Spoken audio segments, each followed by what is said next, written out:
Hey everybody, this is Jimmy. I just wanted to give you guys a quick heads up about what's happening these next few weeks. With the holidays and things going on with family and friends and some of us going out of town, we're only going to release 2 episodes here in the next 2 weeks. So we got this episode on Monday, and then we're going to release another episode next Monday. And then the following Monday, I think it's like the 2nd, we will be back to our normal recording schedule and we'll have 2 episodes out that week. But I wanted to give you a quick heads up so that you know what's going on and don't freak out when Thursday's episodes don't come out these next 2 weeks. With that, on with the show.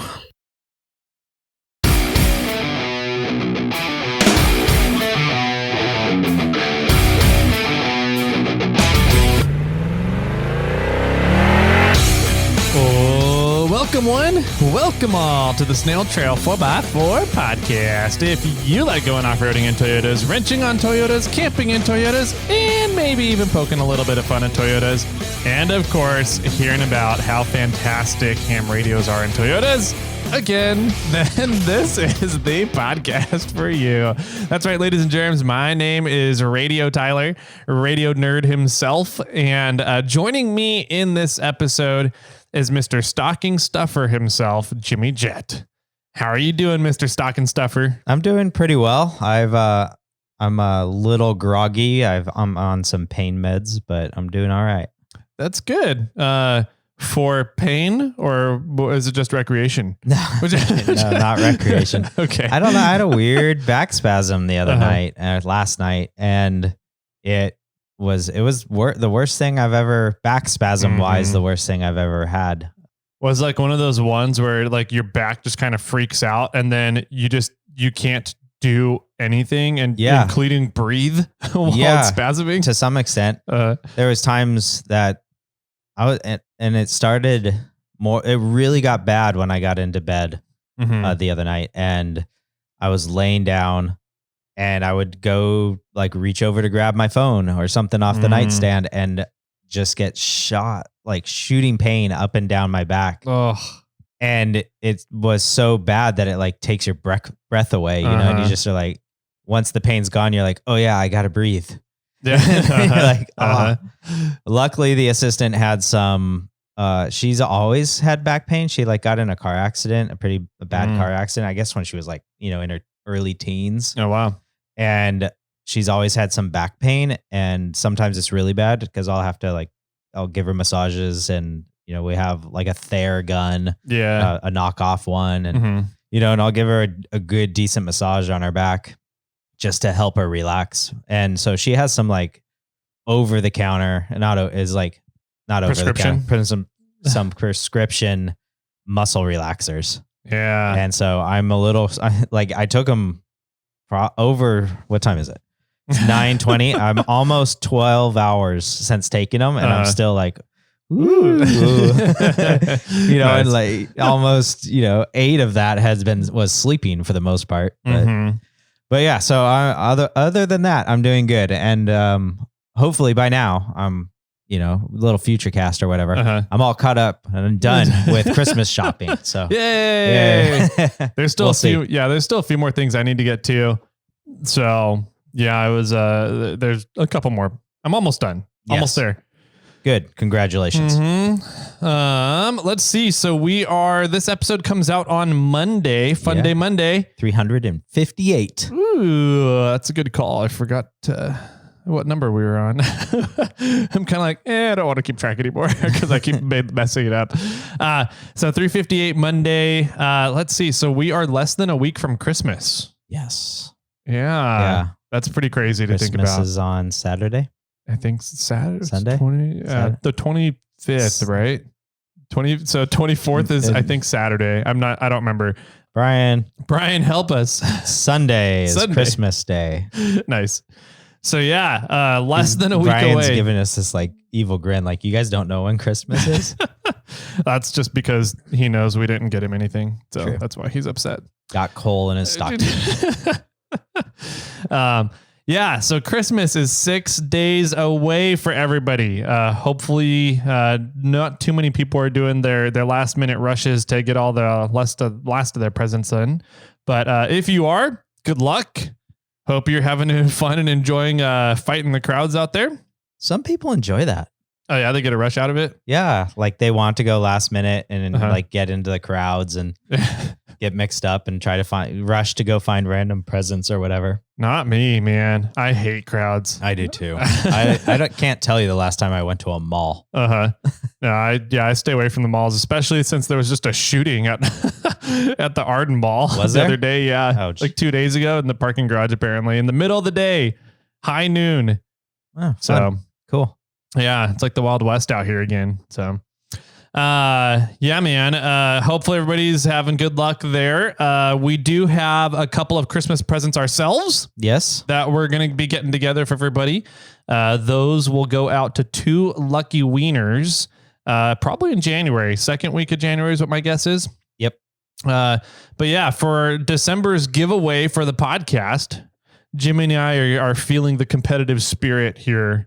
And we're going to be putting together 2 different Christmas gifts for 2 different winners. And that's the giveaway for this month. So it's going to be a lot of fun. We're going to have to see who's going to enjoy their gift the most. So we'll be checking in with you guys after you get your gifts, the 2 winners, to give it a rating of 1 to 100. And we'll see who wins, who puts together the better present. I'm just going to give somebody a bag of charcoal. That'll work. Maybe they're a big barbecuer, so they'll give you a 90. Yeah. Nice. I'm going to put in a 20-pound propane tank. How's that? Perfect.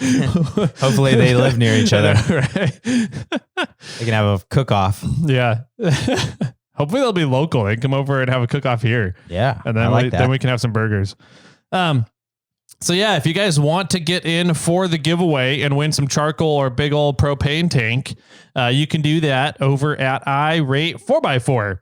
So all you got to do is go to irate4x4.com, which is a really cool forum board that has a lot of really interesting information and a lot of profanity on it. So if you like profanity, definitely go check it out. Does it really? Yeah. I haven't noticed that. It's I guess the profanity is more in the emojis that are used. Oh, got it. Right. Yeah. I thought you were going to say in the Mercedes Unimog forum. That's where all the profanity is. Typically, because they're just it's just 3 people in that forum. So one of them came by the warehouse the other day. What? Yeah. He just happened to be in the area. Yeah. He just happened to be in the area and stopped by. And so we chatted for a little bit, but yeah, I was like, if the other 2 came by the warehouse, I was expecting a call. Right. Yeah. I should have been here. Yeah. Ron just randomly stops by my house as well. That's funny. Yeah. So, the Unimog, the Mercedes forum is, poppin', super active with all 3 people. So yeah, that's the way we like to keep it that way. So definitely. Although I think Nate is going to be joining that one soon. Probably. Throwing those portals under the Samurai. That's going to be a pretty cool thing. Did you see he's selling his Toyota axles? I did see that. Yeah. Somebody tagged me in that. Oh yeah. I was like, I don't need more Toyota axles. Thank you. Yeah. Yeah. I'll be selling mine here soon. I know that I've been talking about selling them for a while. But I just talked with Brian over at 4-Wheel Underground this morning, and he said that he thinks that the back order on the coilovers is more like a month to a month and a half rather than 4 months. That's nice. So after I got the 4Runner up and running here, I'm going to have to do a few more snow runs. I'll have it, I think, for Winter Fun Fest. I don't know if I'm going to have the 4Runner for KOH. Oh, it's going to be... Yeah, it's going to be under the knife then? It might be. We'll see. Okay. I might just say like, here, Ori, here's all the parts. Start figuring out how it all goes together while I'm down at KOH. And then when I get back from KOH, I'll just drop the 4Runner for his place before going home. He'll probably be down at KOH also. I don't know. I haven't seen him down there yet. Okay. Sorry, Ori, we haven't seen you in the last 80,000 people that are down there. Right. There's people that go there that I never ever see. That's true. Like I didn't see Dimitri last year. I see every single person out of all the 80,000. So yeah, that's true. I don't know how you don't get around. I get around. Yeah, you do. That's the word on the street. That is the word on the street. Just don't tell the secretary. Yeah. Ozzy was saying I get around. And I was like, I do, but like for high class people, like senators. Ooh. And then he called me Pretty Woman. So I think that might be my new nickname. I'm not sure, but from him. From him. I'm not ever going to call you that. Anyways, let's see. What other stuff do we have to get to? Oh, we have a couple voicemails. Do we want to do that on Thursday? Yeah, let's do that on Thursday. All right, we'll save it for Thursday. I think that's about it. We got the giveaway going. It's Christmas time. So it is winter snow wheeling. Hopefully everybody's staying safe out there. And that's going to be part of today's topic. Yes. Mm-hmm. Sounds great. So without further ado, let's go ahead and take a quick break, and we'll be right on back with today's campfire discussion, shall we? Yes. Enjoy.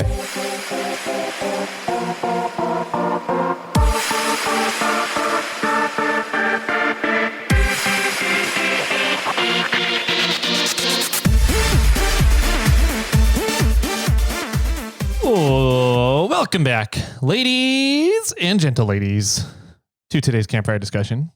It's one of my favorite topics. Care to take a guess, Jimmy? Ford F-150s. Second favorite topic then, sorry. Oh. I forgot about that one. Oh, yeah, I was going to say. All right. Bitching about Broncos. All right, third favorite topic. Phallic symbols that you make pucks out of. Ah, dang it, fourth topic. Oh, man. I just actually made something really fun that made myself laugh quite a bit. Oh, yeah? And I'm pretty sure we'll hear about it soon on another podcast. So. Sweet. I'm excited to hear. Well, I got some good pictures before I sent them off. So if they don't give any good pictures, I will. Blackmail. Yes. Oh, man. Anyways. Did you send them a Christmas gift? Yeah. Oh. I sent them 3 from Moreflate, I guess. Oh, thanks. I had some extra leftovers. So I was like, let's just play with them. And I was like, I wonder how this would get lasered on here. And then I was like, I'm just going to send it off. Cool. All right. Yeah. So, anyways, what's your 5th most favorite topic? My 5th most favorite topic is radios. Oh, Mm-hmm. okay. I like radios. Yes, you do. Mm-hmm. Like AM, FM? Yeah, AM and FM both work good. Yeah. Yeah. They are, FM's a little bit clearer signal, but, yes. AM, is a little bit more simpler, but typically in AM you end up using upper or lower sidebands. Use the sidebands rather than the full signal. So, okay. Yeah. Why is it that the AM antenna is always like stubby or coiled around each other really close, but the FM antennas need to be super long? You can do it either way. Yeah, I'm not sure why. If you're talking about like a CB antenna, no, I'm talking about like a radio. The antenna has nothing to do with AM or FM. The protocol but receiving it. No, the antenna doesn't matter. The antenna matters on the wavelength of the signal, the frequency you're working on. Okay. That's all that the antenna cares about. So, right. So then, I mean, if I'm listening to the radio in my car and I am on AM, do you know if I'm still using the same antenna, I guess? Yep. So I guess that doesn't matter. That's interesting because the AM antenna that I use in the shop is like this 4x4 square with like 6 feet of wire wrapped around it. Yeah. I mean, you can probably use that antenna just fine for FM signals too. You just have to make sure they're the same frequencies that antenna is designed for. It's just wire. Yeah. The FM antenna, like I have a piece of speaker wire that goes up front, my shop. So it goes up the wall to the corner of the shelves where my old bar top is. And then then the speaker wire splits and one strand of the speaker wire goes to the right and another one goes over to the left. And I make this big open thing. Yeah, you can do that too. That's almost like an FM beverage antenna or not FM beverage. It would be, what are those frequencies on? Lower VHF, mid VHF beverage antenna. Okay. So essentially a beverage antenna is just a really freaking long strand of wire that's designed to be extremely broadband. It could pick up a ton of different signals. And so, because of how long it is. Yeah. And so, well, that's my goal. I want all that FM radio in the shop. Yeah. Yeah. AM is amplitude modulation and FM is frequency modulation. So it's the way that the electricity gets modulated. And then the frequency. So say it's, 107.9 is your like the end of the radio spectrum in your cars. Your radio is pulsing an electrical signal at 107.9 megahertz, which is million pulses per second. So 107,900,000 pulses of electricity per second. That's a lot. It is a lot. And so it does that with the frequency or the amplitude of the signal. So depending on which type it is. Nice. So, all right. anyways, so let's get off of the nerdy stuff into the actual stuff we meant to talk about today. So we've done a lot. We've done a few, I wish we did more, but episodes on different types of radio talk out there, different types of radio services available for off-roaders. And which one should you really look at if you're trying to get into off-roading, or if you are into off-roading, you're trying to get into having better radio comms. So we've just a quick overview. We've done, FRS and MERS, which is family radio service, and multi-use radio service. Both of those are free, no license required. FRS is in the UHF spectrum, and MERS is in the VHF spectrum. So MERS will work better in mountain scenarios, and FRS will typically work better in a line of sight scenarios. So open ground, open desert. If you're going from mountaintop to mountaintop across a reservoir basin, stuff like that. Okay. And then from there, you start getting into stuff that you need licenses for. So the first one that's most common with off-roaders now, a lot of off-roaders are jumping over to it, is GMRS. That's General Mobile Radio Service. And it essentially gives you access to more power and repeaters. And there's just not a ton of repeater infrastructure set up in mountains and typically a lot of places where people go off-roading.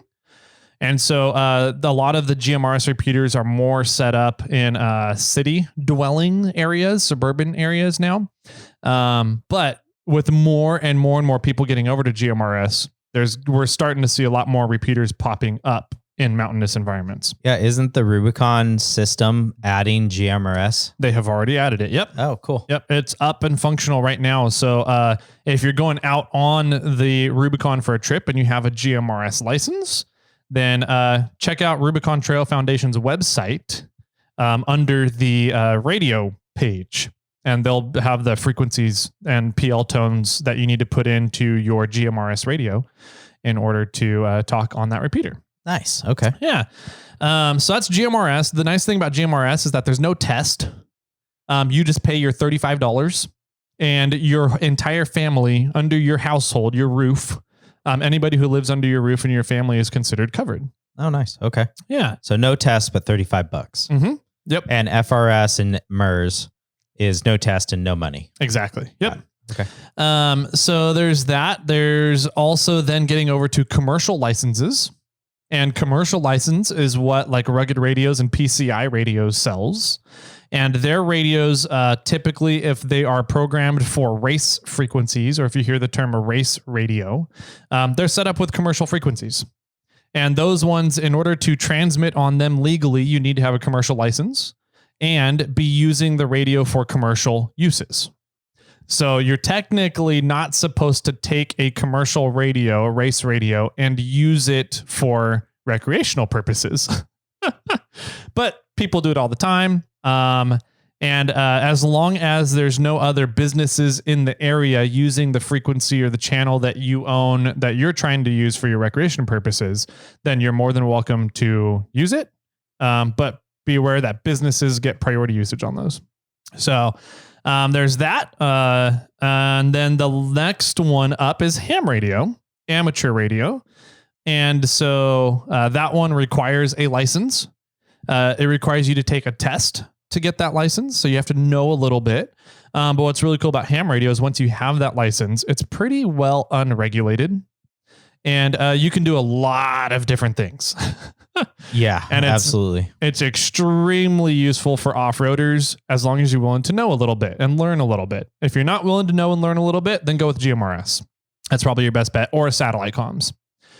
So from there, after you get a ham license, you can go up to satellite comms, which is a Garmin InReach, a Spot, whatever it is. At bare minimum, if you're looking at satellite communications, you want to at least get an avalanche beacon. Okay, why is that? So the cool thing and what's really useful about satellite is that it can drop breadcrumbs and communicate breadcrumb tracks, GPS tracks along where you've been traveling to people back home. Mm-hmm. And you can do that with ham radio as well. It's called APRS, but that was kind of where the satellite comms started. Right. And that's where its specialty is really lying at, right? And then recently, in the past 5 to 10 years, satellite has been getting into texting. And they have some really cool interfaces now that can Bluetooth to your phone, and you can use your phone as the texting interface, and then it will send whatever message that you're trying to send. It'll send it to the device, which sends up to the satellite network, and then that satellite network gets it to whoever you're trying to talk to. Yeah, yeah. So the cool thing about satellite is it's very comprehensive. It will work pretty much wherever you are. As long as you can see the sky. As long as you have open sky. Exactly. Yep. It won't work in a cave. Right. I had the texting feature on a Spot back in like around 2010. Mm-hmm. So around 10 years ago, plus or minus a year or so. I was able to use, I had the Spot that went Bluetooth to my phone, and I was able to text via my phone to the Spot and out on satellite. Yeah, that's cool. Super, super useful. Yeah, at bare minimum, if you're looking at some sort of satellite tracker for yourself and like an SOS, shit hit the fan and you need to call in the cavalry, avalanche beacons are beautiful and well worth their weight in gold. So look into an avalanche beacon. From there is a fun new technology that just kind of recently has come out and hit the market that I got to experience from the safe side, I guess. Sure. Not the victim side. Yeah. You're on the receiving end. I was on the receiving end of it. No jokes there. So this one is Starlink. Yeah. It's a really cool thing coming out right now. Yeah. Who is that? Elon Musk? Elon Musk. Yep. He's throwing doing a bunch of satellites up into the atmosphere. Yep. Or up into space. I don't know exactly how high they are. Mm-hmm. And they circumvent the Earth, mm-hmm. and they're able to communicate to each other, mm-hmm. and communicate down to the planet. Yep. It's also, some people have freaked out about this. I know that we've kind of talked about it before, but all the satellites are in a line. Oh. And so when you see them going over at night, it's like 25 satellites all in a line going over your head. And every time I've been with somebody, they're like, what the hell is that? Are we getting invaded? Like, what is going on? All these stars are moving in a line in the same direction. It's Independence Day. Yeah. And I go, no, it's Starlink. It's the satellites. It's something we're throwing up into the atmosphere. Yeah. Yeah. If you haven't seen it before, Google it. It's very odd looking. I've never noticed it before. I'm going to have to keep an eye out for it now. But Starlink is it's going to render a lot of communication technology obsolete very quickly. I think so. And so it's a matter of the bandwidth, right? How much bandwidth they have to allow people onto the network to use it. But what's really cool is you can take a Starlink dish and convert it for 12-volt usage on a vehicle. And so if you set it up on a vehicle, you've now got satellite internet, which has pretty damn good speeds. Yes. They're talking, a lot of people are getting easily, 3 to 10 megabits upload and 100 to 200 megabits per second download. Really? I haven't heard that high. I've heard 110. 110 is the highest? 100 down, 10 up. That's what I've heard. Gotcha. I do. A neighbor up the road from me has it, and they get 60 and 3. Okay, nice.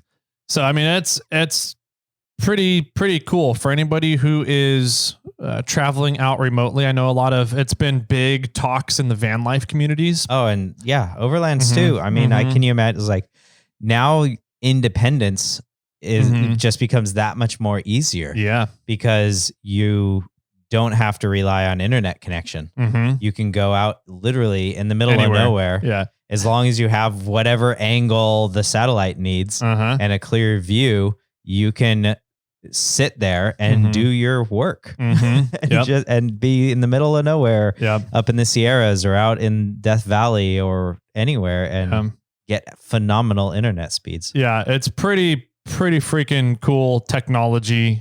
Say what you want about Elon Musk. There's a lot of personality flaws with him, I think.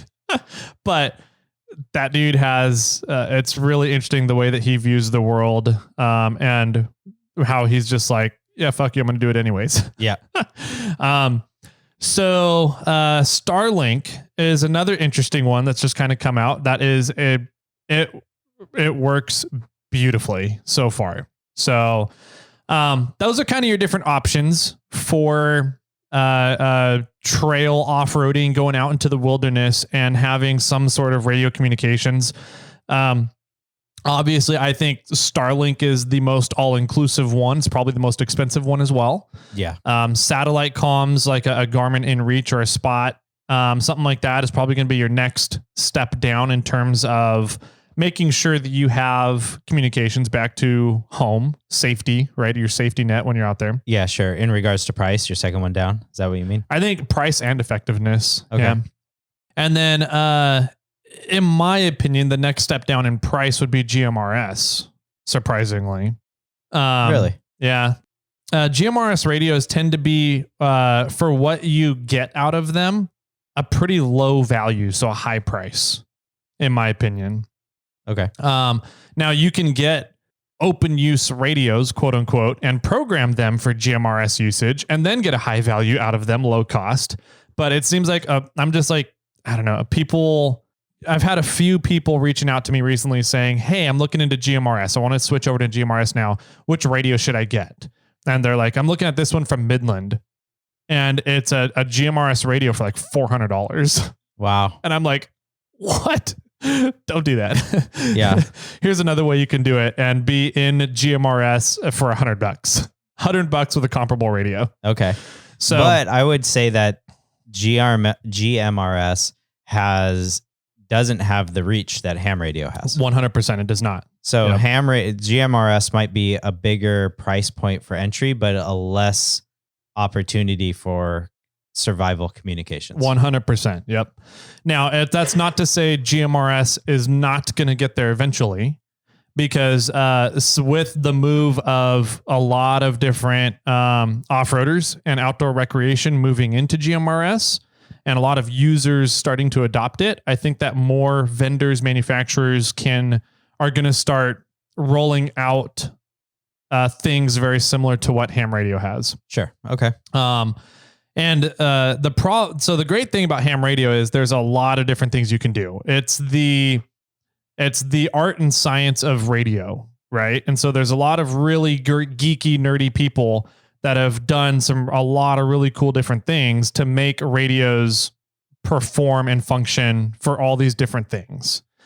The problem with ham radio, though, is that earning profits on ham radio is very frowned upon in the ham communities. And so because of that, there's not a ton of companies that are trying to push the limits on making really good user interface functioning radios for all these different things that off-roaders can use.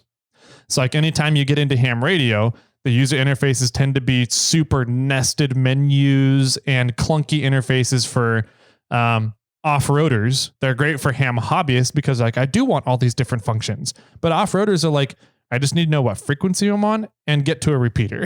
Right. And nobody's really gone down the path of taking it upon themselves to do all the R&D to make off-road specific ham radios. Yeah, absolutely. And that's one of the reasons I got what did I get? The Yaesu 400. The 400, yeah. Is because the screen was very easily and friendly and it's a touch screen and I can quickly change frequencies quite easily. And it's simple, where a lot of the other ham radio boxes, radio devices, the user interfaces. User interfaces that I see are like super tiny and just sort of shows the frequency and all the interface, the mobile or the menu interface is pretty clunky internal in that device. And that's one of the things I did not like. Yeah, 100%. And I think that is mimicked by a lot of off-roaders out there, right? Off-roaders just want to go out, enjoy the trails they're on, enjoy the recreation. Some people like going out to break stuff. Some people don't like going out to break stuff. Some people go out to get stuck and get recovered. Like there's a lot of different aspects, and radio communications is not one of the reasons why people go off-roading. They don't go off-roading to be like, hey, let's go play with our radios. Yeah. Right. That could be an interesting though, sidetrack, but it could be an interesting hobby in a way. Oh, totally. 4-wheel out to the middle of nowhere and set up a repeater camp for a festival or whatever you guys do. Yep. That's pretty much what I do at Sierra Treks. True. That's true. Yeah. But yeah, so I mean, the mass 99% of the off-road community doesn't go off-roading to play with radios. No. It's a byproduct. It's a safety net, right? To get back in touch with people back home. Yes. So there's not a lot of thought put into it. They just want it to work when they want it to work. And they don't want to have to learn anything because that's not the reason why they're going out there in the first place. So I think with GMRS getting as much adoption into it and a lot less of the earning profits on GMRS isn't frowned upon, I think we're going to see over the next couple of years a lot of the functions in ham radio moving over into GMRS. Okay. And that sounds fine, but my concern would be like repeaters. And they're still going to require some company or individuals to go up and set up repeaters. Correct. Out in the mountains. Yep. Yeah. And so for repeaters on ham radio, how do people go about finding that now? Because I mean, this isn't an option on GMRS. I mean, there are some repeaters around, and you did state that, you can go onto the Rubicon Trails website and click on radios and find the repeater for GMRS and probably ham. But how do people, if somebody's going to go travel up to, Northern California from Southern California, how do they go about finding repeaters? That is the question. So that has, in my opinion, in my experience, that is the number one thing that keeps off-roaders from really getting into and using ham radio. Okay. And I think that's one of the reasons that a lot of people like the commercial radios, because everything's sort of pre-programmed. 100%. Yep. Yeah, that's the the nice thing and the downside about ham radio is that radios don't come pre-programmed with setup channels already ready to go. And that means you can put in whatever you want into them for the most part, but that also means you have to know how to put them all in and how to find all the data and all the info and put it all in yourself. So, and again, off-roaders, that's not what we're here to do typically. So we don't want to learn how to do that. We don't want to have to know how to do all that. We want to know how to swap out a wheel bearing, how to properly pack wheel bearings or something. So, yeah, that's the question, right? And so if you're getting into ham radio, you need to know how to find the repeaters. Correct. Yeah. You need to know how to program in the repeaters and use the repeaters. And that can be a pain in the ass, man. It's for sure. So, man, where do we begin with that? So, in my opinion, the way I'm just going to go over how I do it. Well, yeah, or I can try to lead you in because I don't know how to do it. Okay. And so I can ask questions from the side of like, well, how the hell do we figure this out? Yeah. So let's say, okay, we're going to go down to Doozy Ursham.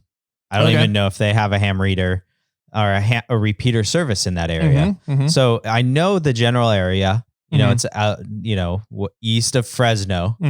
So what do I do to go find out if they have a repeater in that area down at Doozy where, I've never been to a trail that I want to travel on, but it would be great to be able to have some emergency communications out. Great question. So there is one main resource that I use that I have not found a better resource than so far. Okay. It's called Repeater Book. And what's cool about Repeater Book is there's a website and there's an app for your phone. Okay. And what's really cool about the app is that it downloads the entire repeater book database onto your phone. Okay. And you would think that might take up a lot of data, a lot of space, hard drive space on your phone. It doesn't really, surprisingly, for all the data that's there. But what's good about that, I would assume, is that if you're in an area where you don't have cell reception or internet, you can still open the app and look at what it's displaying. Ding, ding, ding, ding. Yep. And what's even cooler about the app is they have all the repeaters geo-marked. So with GPS coordinates of some sort. Okay, cool. That's so if you allow it on your phone to see where you are geolocation on Earth, the GPS spot, it will tell you the near repeaters closest or and farthest from you in a way. Yep. You can organize it that way. You can set it up as a proximity search on repeater book. So literally you can put in, say, I need to know every repeater within 25 miles of my location here. And it'll pop it up. It'll populate all the repeaters within 25 miles of you and tell you in which direction they are located. So that if you're standing kind of, let's say you're on the west slope of the Sierras and you populate up a list and it says there's one repeater that's 2 miles from you due east, but there's another repeater that's 15 miles from you due west. You may not want to go for the closest repeater because there's a mountain in your way. Yeah, right. And so that's kind of cool too. It'll tell you which direction the repeaters are located. So what Repeater Book is just ginormous database that has all the repeater information that you need in order to connect, quote unquote, to a repeater, could talk to a repeater. Okay. And what is that? Like, we all kind of know frequency, right? That's we talked about it with AM and FM. Yep. Yeah. Yep. So besides frequency, what are other things that you need to know or look for to connect to a repeater once you've found a repeater that you want to talk to? Good question. So there are typically 4 pieces of information you need in order to properly have a repeater repeat your signal. You need the frequency, right? And so typically the frequency that we know repeaters by is the frequency that you are going to be listening to the repeater on. So it's the frequency that the repeater transmits on. Sure.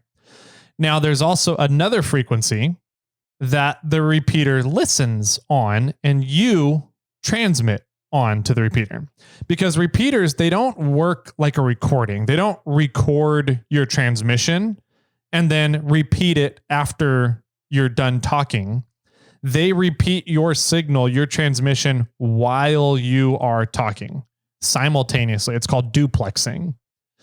So in order to do that, they can't listen and transmit on the same frequency at the same time. So you have to have an offset frequency. You have to have a repeater pair, frequency pair, a transmit and a receive frequency. So the frequency that you're going to transmit on is going to be the frequency that the repeater listens on, receives on. And the frequency that the repeater transmits on is the frequency that you're going to listen on. Okay. So there's 2 frequencies. Yep. To the repeater and from the repeater. Yep, exactly. And so the difference in those 2 frequencies has been standardized, which is kind of cool. And it's a very smart thing that ham amateur radio hobbyists have figured out a way to standardize this so that it's a repeating pattern and it works across the spectrum that we have usable for. Yeah. So if you know one of the frequencies, you can figure out the other. Exactly. So for the 2 meter ham band, which is VHF, it's your 144 to 148 megahertz frequencies. It's 0.6 megahertz or 600 kilohertz, same thing. Yep. So 0.6 is what you think of it. So we think of, say N6, let's say the Rubicon's repeater 146.805. That's the frequency that we would listen on, that the repeater transmits on, right? 146.805. Okay. So the pair for that is going to be 0.6 away. Which way? That's the next piece of information that we need. Okay. So you have your offset, which is going to be 0.6 on VHF and 5 megahertz on UHF. And typically off-roaders, that's all we use, VHF or UHF, which is also known as 2 meters or 70 centimeters, which you can also think of as the 140 megahertz or 440 megahertz. So all of those are kind of synonymous. If you ever hear people saying, oh, VHF or UHF or 2 meter or 70 centimeters or 140 or 440, those are all synonymous with each other.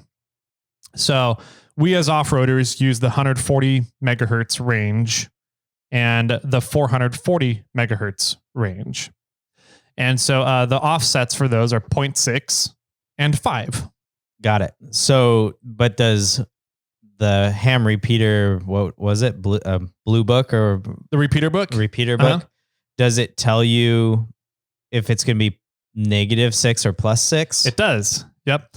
And that, whether it's negative or positive, has also been standardized. Oh. So a lot of the big four radios, so Yaesu, ICOM, Kenwood, and usually a Linko, they have that standardization built into the radios. So you can tell it to automatically figure out your offset and direction. And the radio says, okay, we know what it is because it's been standardized. Yeah. I haven't memorized that, so I just depend on repeater book to tell me the direction. But you have your offset, and then you have a direction, whether it's positive offset or negative offset. Oh, not north, south, east, or west. Correct. Okay.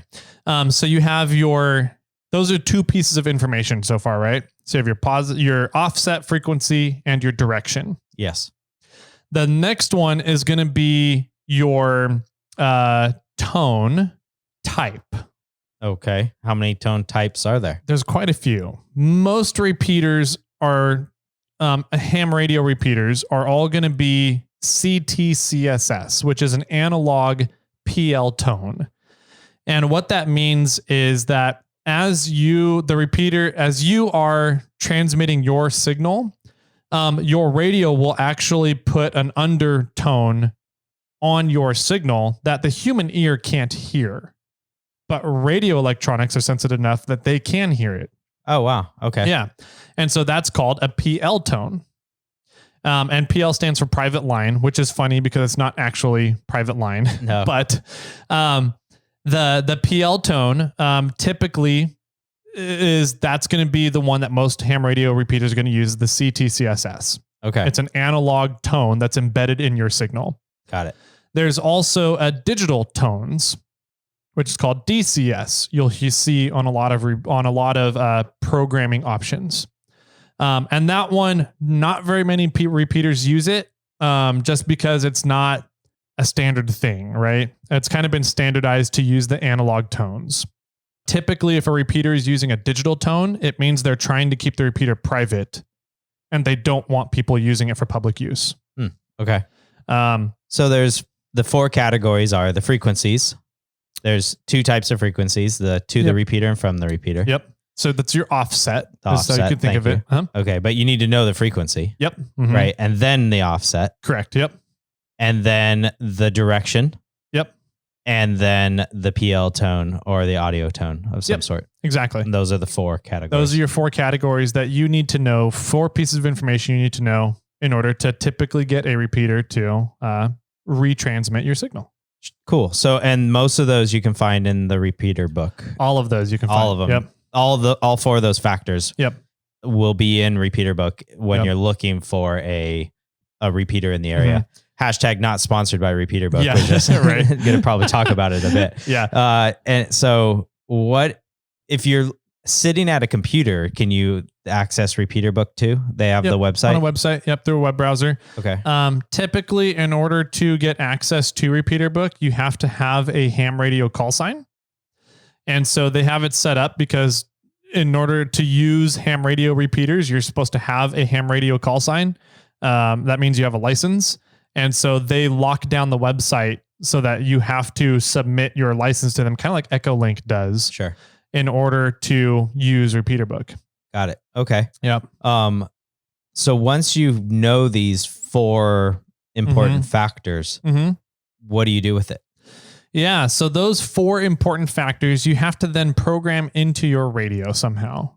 Then this is why I always say, if you get a radio, know how to program it on the fly, quote unquote. That means you're punching in this data manually from the faceplate of the radio. Because another way you can program radios a lot of times is to put them on a spreadsheet, a CSV file on your computer.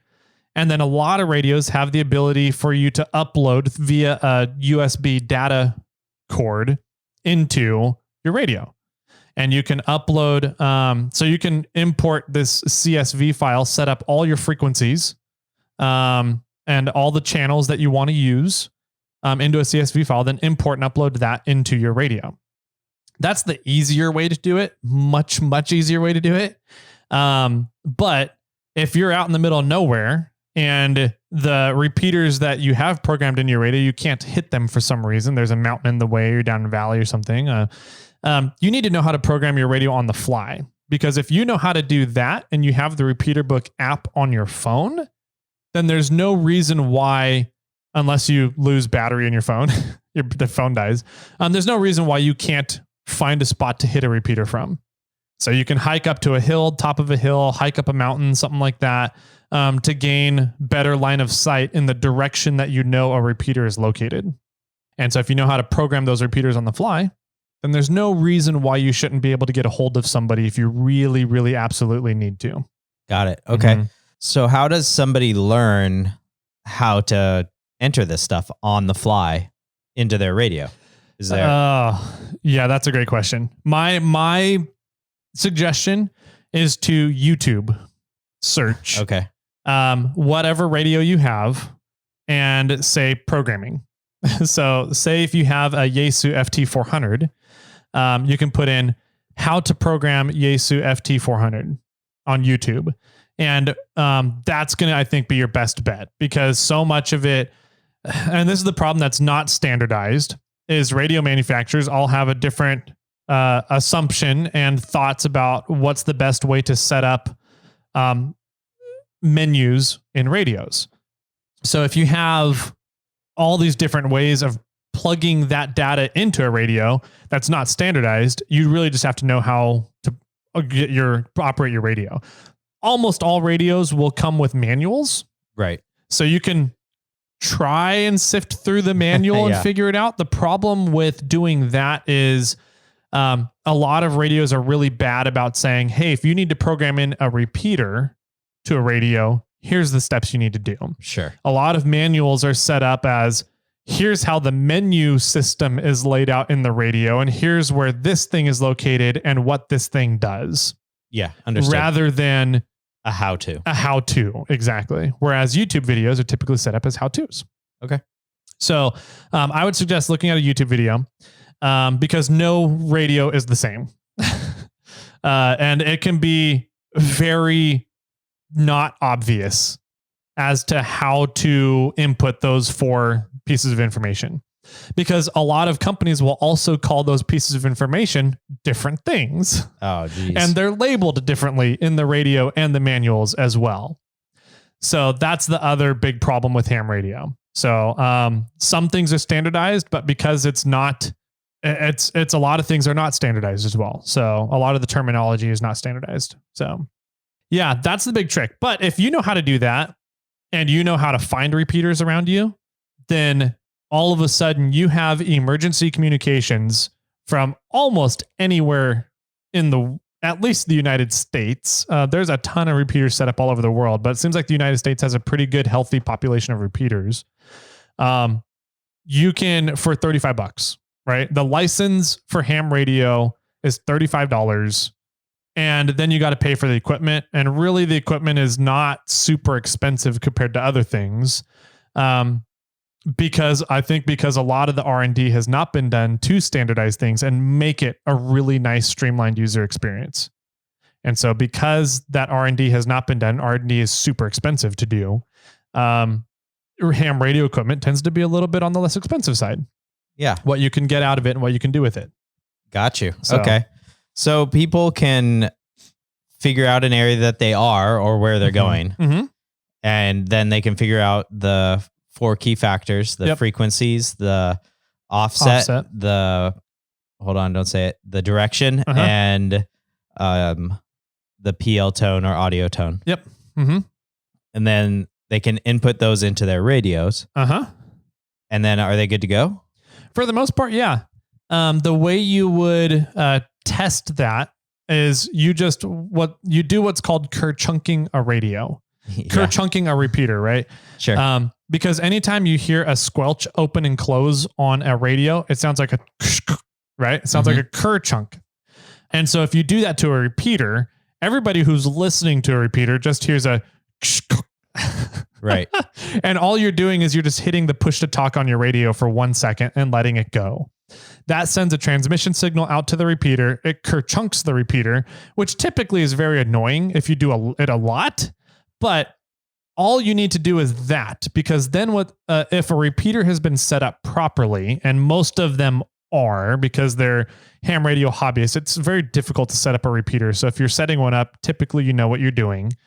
They will give you a courtesy tone back after they transmit your signal.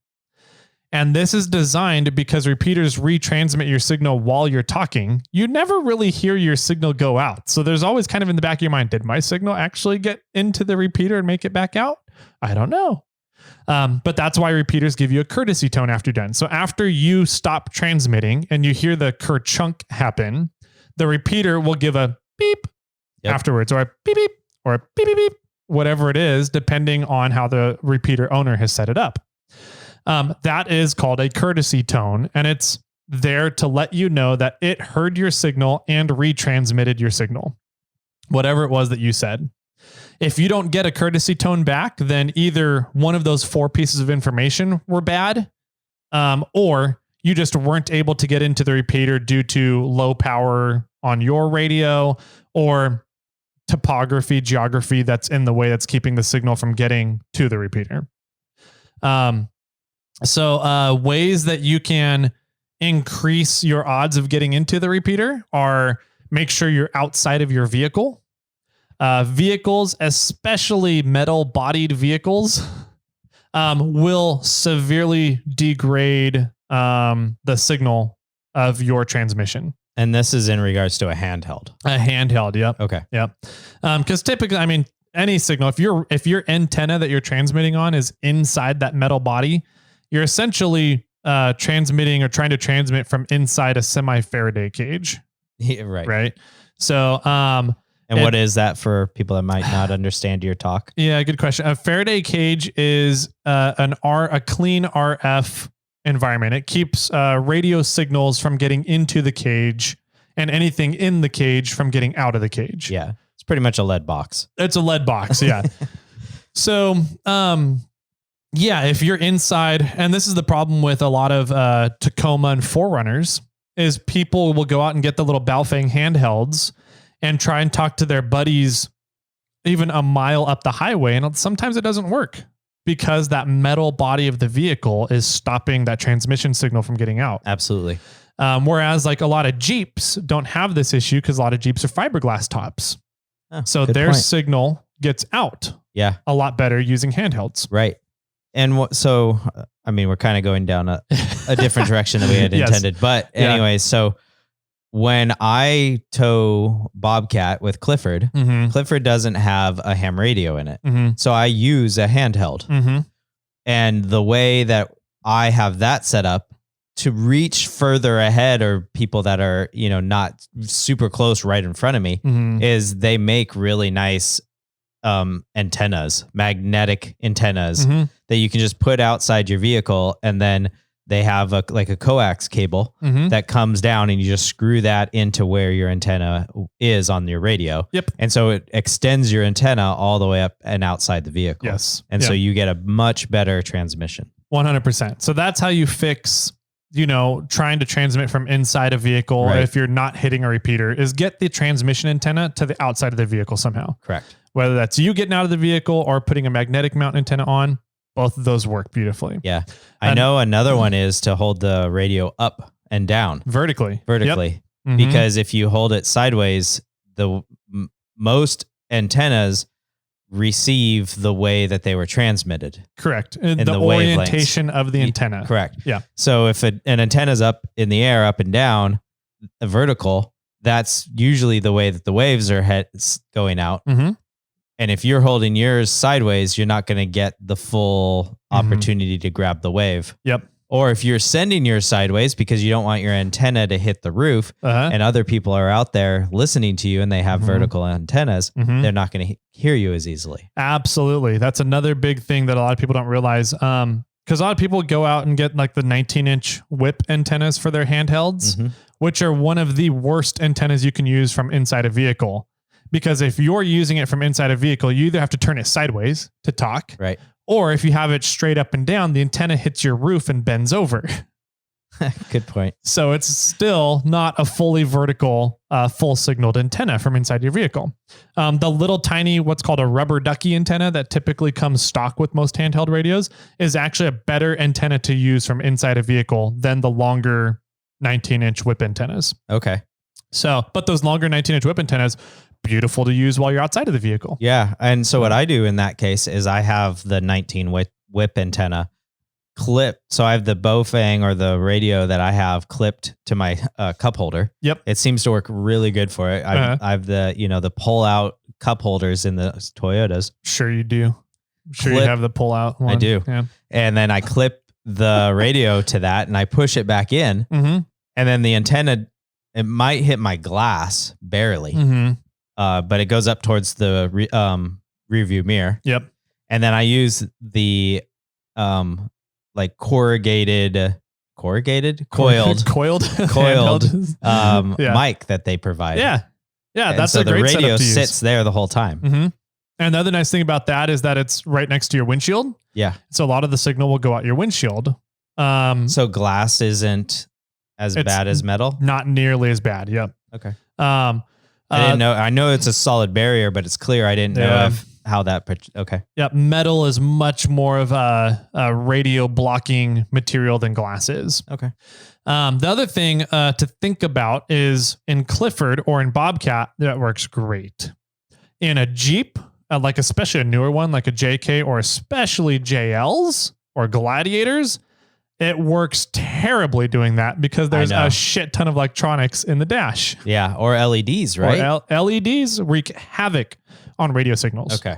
So like every time I have my rock lights on, my radios go poof and they light up because they think that the signal, the RFI, the electronic interference from the LEDs interfere with the antennas pick it up.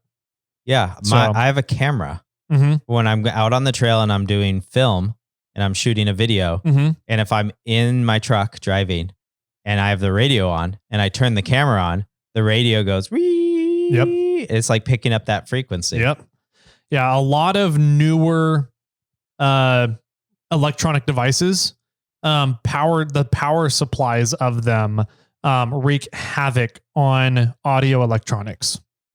Grow lights are especially bad. Oh, interesting. For some reason. For whatever reason, the frequency that grow lights operate at for their lights wreaks havoc on radio signals. It's a 44K. That's why. Could be. Yeah. Because most, if you're looking, it's a frequency of the light wave. And the white light is 44K, I think. Yeah, so it could be and that's that right in that same spectrum of the radio. Could be, yeah. Interesting. I never thought of that. Yeah, so grow lights wreak havoc on radio signals, and a lot of switching. 4,000K, not 44K.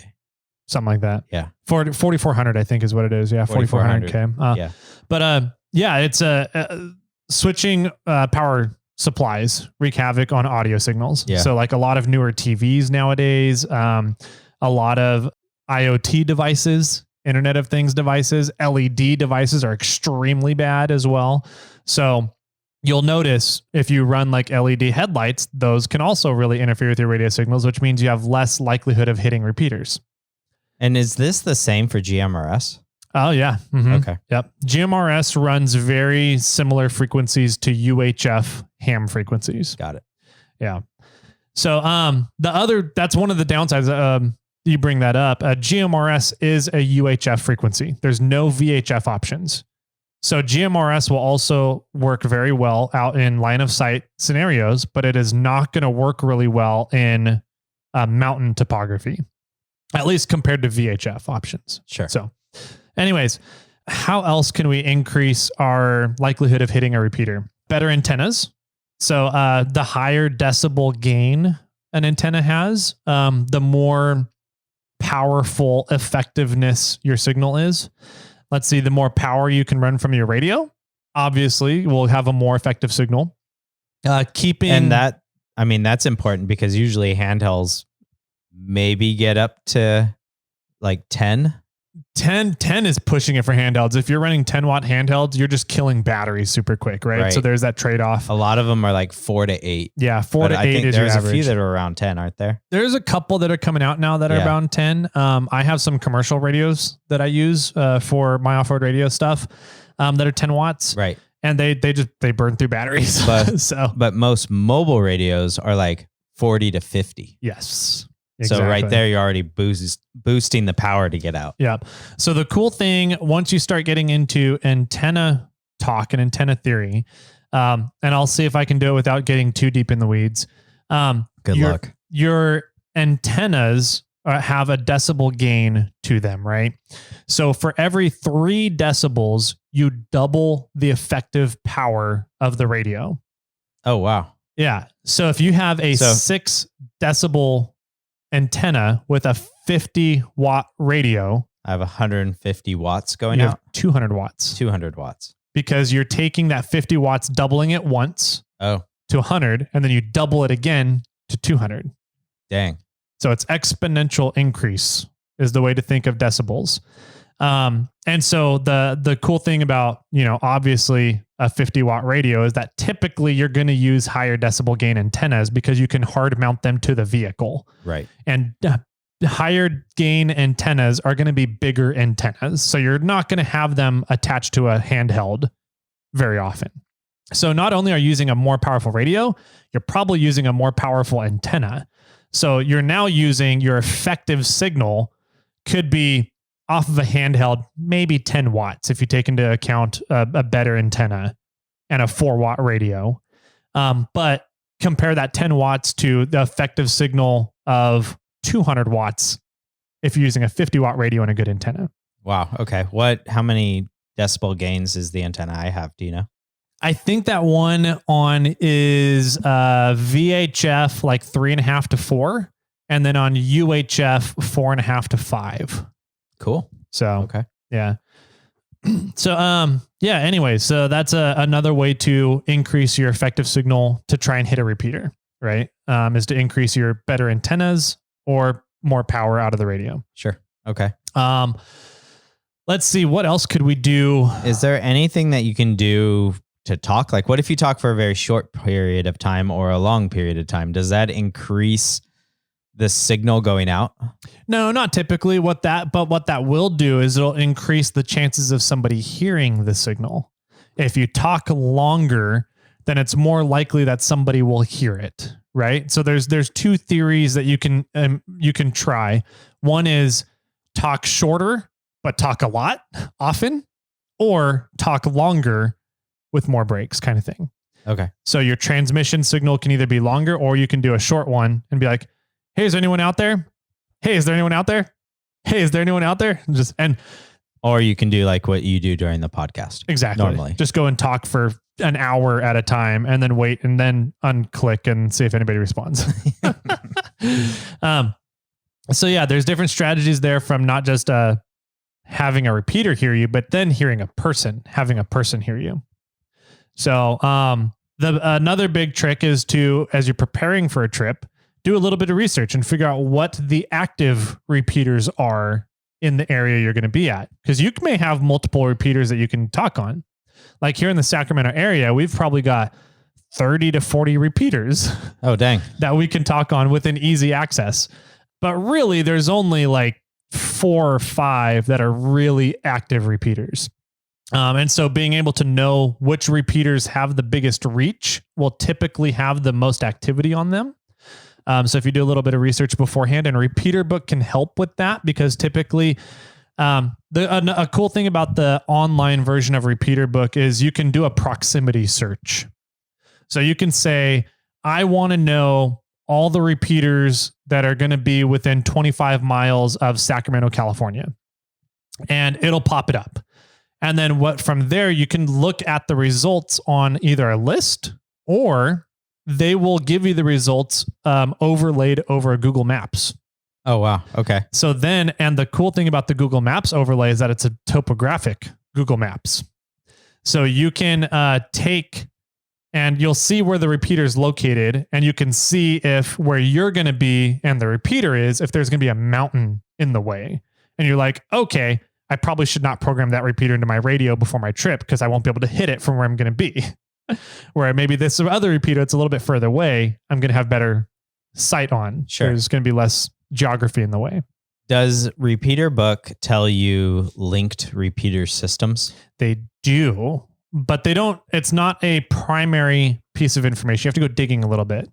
So when you go into that map search, the map results or the list results, you can then click on a repeater, bring up, and you can click on its call sign.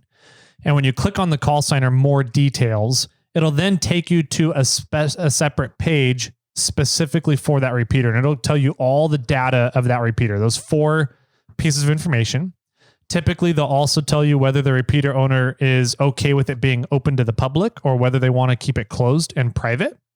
They'll also tell you whether that repeater is connected via Echolink or IRLP, which is Internet Radio Linking Project.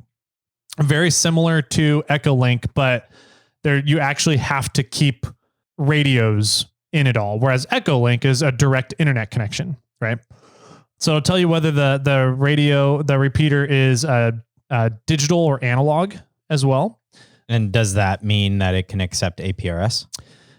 Yes and no, it does not. Okay. Not at all. APRS is a different type of repeater. You need a separate repeater setup for that. So there's those. And another thing is it'll tell you who coordinated the repeater.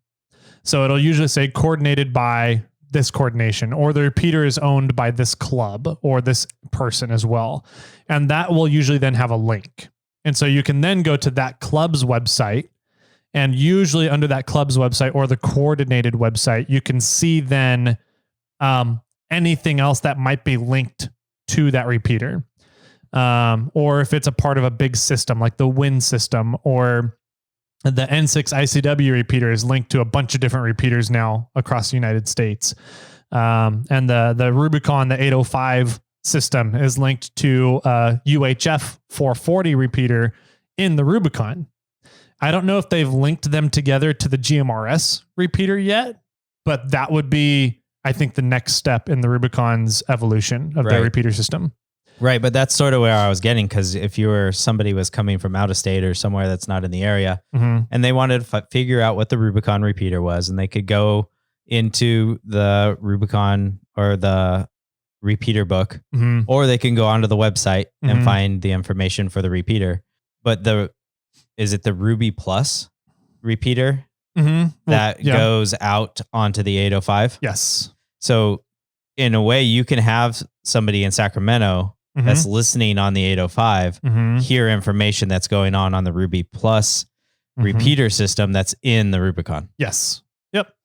So yeah, the Rubicon, the repeater that's at Spider Lake, has 2 PL tones to it.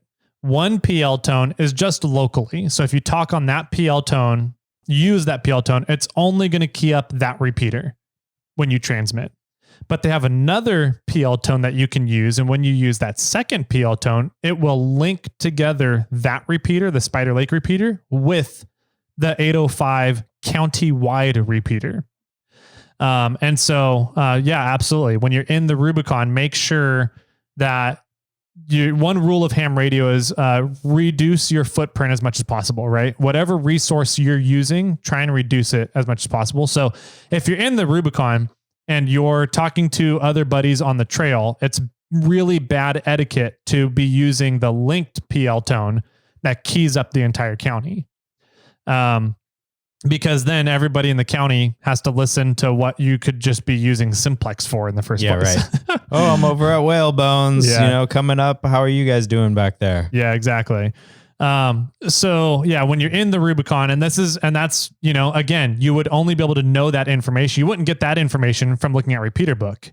You would have to go follow and dig down and be like, oh, this repeater is right at Spider Lake. Let's click on it, see the information. And there should be a link in the repeater's data to go to the RTF website, which then tells you kind of the usage protocol for that repeater system. Got it. That's interesting. So it's actually kind of hard to find out if repeaters are linked. Totally. Yes. It can be a pain in the ass. It takes some digging to do. And unfortunately, then you don't know whether you should be using it or not. Yep. Mm-hmm. But that's also kind of the other thing about ham radio and why it's frowned upon to earn profits, because typically if you're earning profits off of ham radio, that means you're controlling the radio signals of some way, some shape or form. Okay. And that's very frowned upon in ham radio. The radio is seen as an open source thing. A lot of the ham radio hobby is seen as open source. So crowdsourced open source stuff. Nobody owns anything. The repeater owners own the equipment, but ultimately nobody owns a frequency in ham radio. So that's why you have organizations that help coordinate repeaters so that everybody can do their thing without stepping on each other's toes. Got it. Yeah. So typically in ham radio, in ham land, if you put up a radio on the air, you should be okay with other people using it. You don't want to make it private. You don't want to make it private, but some people do. Yeah. And so for those that do, there's also no laws saying you can't do that. But don't be upset if somebody else takes and puts a repeater right on top of your frequency for public use. And then all the public using that one stomps out your repeater. So it's an interesting Wild West thing. So it sounds like a game somebody would play. Kind of, yeah. If I'm going to go look for private repeaters, and I'm going to set up public repeaters right on top of it. Yep. So that's happening right now in GMRS land, because there's no coordination efforts really in GMRS. There's no organization set up that say, oh, you want to have a repeater and you want to have a repeater in the same area. Let's make sure you get this frequency and you get this frequency. That way you're not stepping on each other. So there's a lot of people that are putting up GMRS repeaters all on top of each other right now.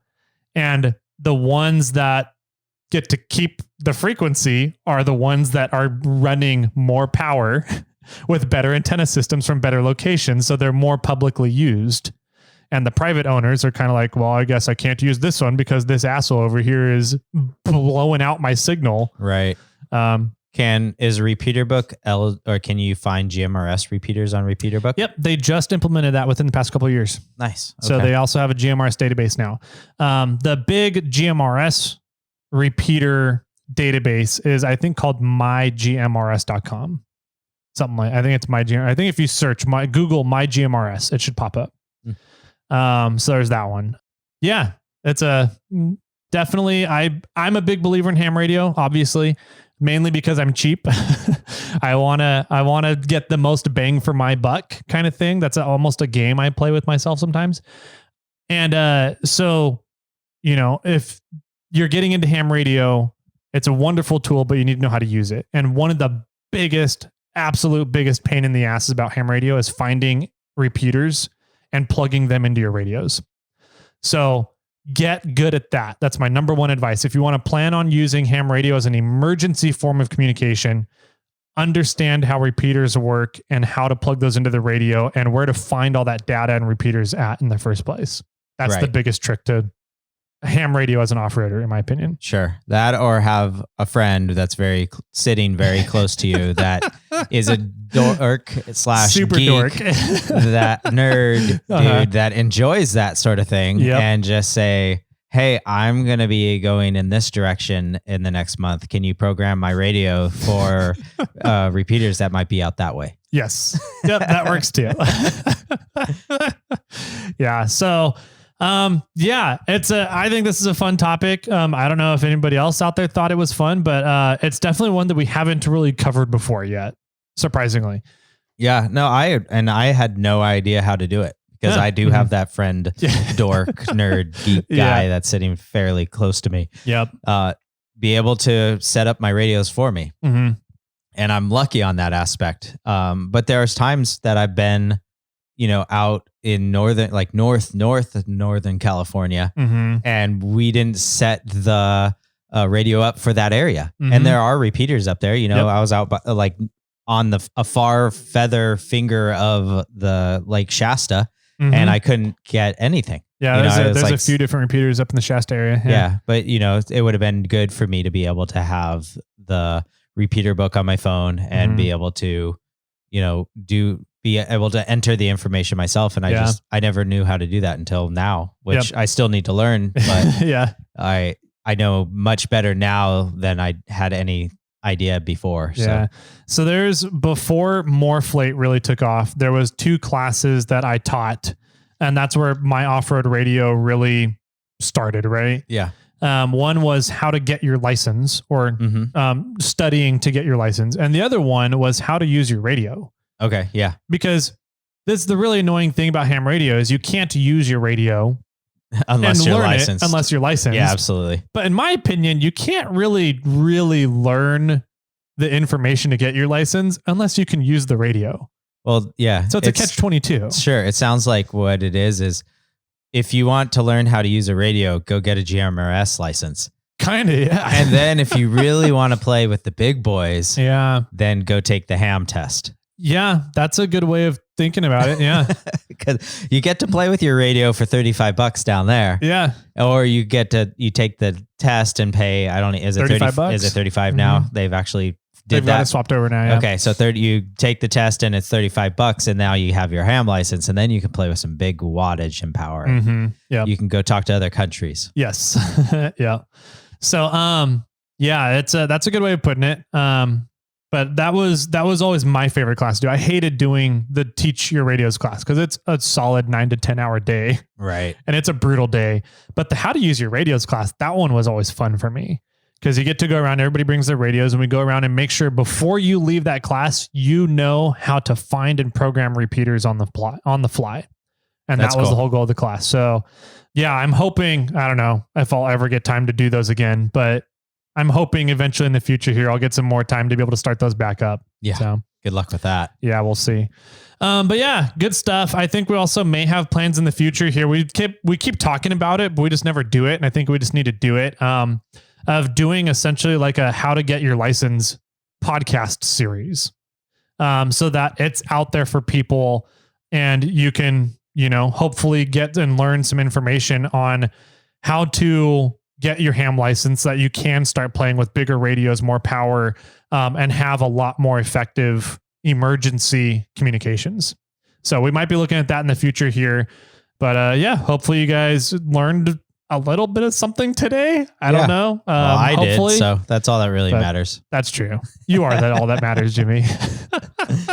So if anybody has any further questions about stuff or wants things clarified or I don't want to say elongated, wrong word. I don't know what the right word is I'm looking at. I don't know either. But if you want to know more or learn a little bit more about repeaters and the use with your ham radio, feel free to reach out to us. Yep. You can find us over on Instagram, Snail Trail 4x4. I look over 4x4 Toyota Tyler watches. You can also email in Jimmy or Tyler at snailtrail4x4.com. Or you can call us and we'll answer it live here on the air at 916-345-4744. Cool stuff. I like it. And yeah, I got nothing to add to that. That's all the stuff to get a hold of us. So Jimmy, any final words as we, our last Monday episode before Christmas here? I don't, you threw me off. I had something. It wasn't Christmas related though. It could be that. I'll go with, if you really want to become shit, I don't know if there's kids listening. I'm going to change it. KJ1MMY out. And with that, my friends, keep crawling.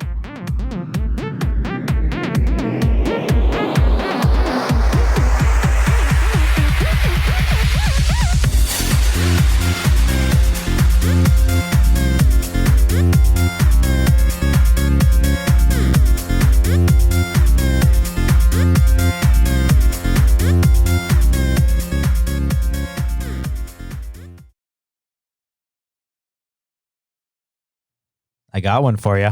I'm excited. Let's go. How much did Santa's sleigh cost? I don't know. Nothing. It was on the house. Oh, okay. Mm-hmm.